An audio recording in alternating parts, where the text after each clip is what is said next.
ষষ্ঠ উপজেলা পরিষদ নির্বাচনের মাধ্যমে মুন্সিগঞ্জের সিরাজদি খান উপজেলা পরিষদের নবনির্বাচিত চেয়ারম্যান, ভাইস চেয়ারম্যান ও মহিলা ভাইস চেয়ারম্যানের প্রথম সভা অনুষ্ঠিত হয়েছে। উপজেলা প্রশাসনের আয়োজনে আজ সোমবার বেলা 11:30টার দিকে উপজেলা পরিষদ সভাকক্ষে এ সভা অনুষ্ঠিত হয়। এর আগে বেলা 11টার দিকে উপজেলা পরিষদ চত্বরে জাতির পিতা বঙ্গবন্ধু শেখ মুজিবুর রহমানের মুরালে ফুল দিয়ে শ্রদ্ধা নিবেদন করেন উপজেলা পরিষদের নবনির্বাচিত চেয়ারম্যান, ভাইস চেয়ারম্যান ও মহিলা ভাইস চেয়ারম্যান। উপজেলা পরিষদের নবনির্বাচিত চেয়ারম্যান মোহাম্মদ আওলাদ হোসেন মৃধার সভাপতিত্বে প্রধান অতিথি হিসেবে উপস্থিত ছিলেন মুন্সিগঞ্জ 1 আসনের সংসদ সদস্য মহিউদ্দিন আহমেদ।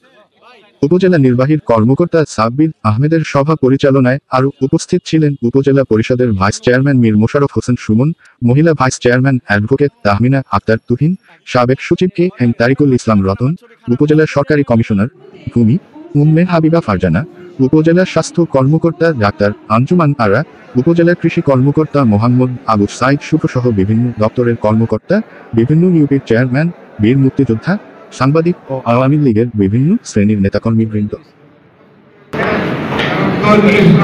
প্রধানমন্ত্রী যে স্মার্ট বাংলাদেশ গড়ে তোলার অঙ্গীকার করেছেন, 7জন আছে। আজকে আমাদের সেই বাংলার স্থপতি সর্বকাল সর্বশ্রেষ্ঠ বাঙালি দ্বিতীয়বার এই গল্পটা শুরু যেখানে হয়েছিল, গতবার প্রথমে নির্বাচনের সময় যে সমস্ত সবাই একদম করে এখানে আইসিইউ সার্ভ থাকবো ও সবাই ভালো থাকবে। স্মার্ট সিরাজগঞ্জের সাথে গড়ে তোলার জন্য আপনারা জনগণ কাজী মহিউদ্দিন আহমেদ এমপি এবং আমাদের মাঝে আজকে পক্ষ থেকে পক্ষ থেকে সবাইকে শুভেচ্ছা এবং 28টি সরকারি দপ্তর সহ সকল ধরনের সরকারি বেসরকারি প্রতিষ্ঠান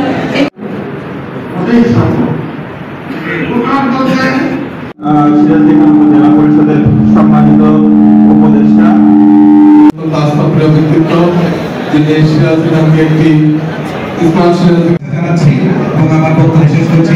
জয় বাংলা, বাংলাদেশ চিরজীবী হোক। ঠিকানা মুন্সিগঞ্জ 1 আসনের মাননীয় সংসদ সদস্য জনতা জনাব